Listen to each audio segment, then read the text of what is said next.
How does trauma relate to mental illness and addiction? So all behavior and all outcomes make sense in context, right? For many mental health conditions, there's what we call kindling theory, in that you have a biological predisposition to something, and then there's a spark that ignites it, and that you actually have those symptoms and, qualify for OCD or major depression or bipolar or whatever it is. And that kindling gets ignited by trauma. So there's a ton of overlap between trauma and mental health conditions. And then with substance use, I know that there are some biological determinators of addiction and substance misuse. And even if you didn't have a biological predisposition toward addiction, if you're dealing with, severe trauma response and, physiological upset, like you can't sleep or your appetite is suppressed or you're just vibrating out of your skin anxious all the time, it makes total sense to reach for a substance to calm yourself down in the short term. That coping makes sense. You just want to feel better.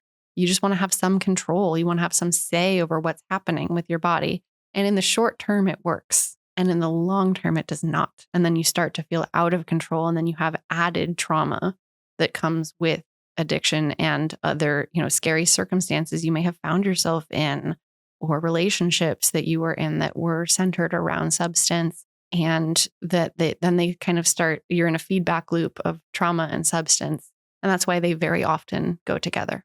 So I don't want to use the word cause here, but I don't know what to use instead of it. So if a trauma can impact, lead to, influence things like depression, anxiety, substance use disorders, can treating the trauma reduce the symptoms of anxiety, depression, and substance use disorders or addictions? Sometimes.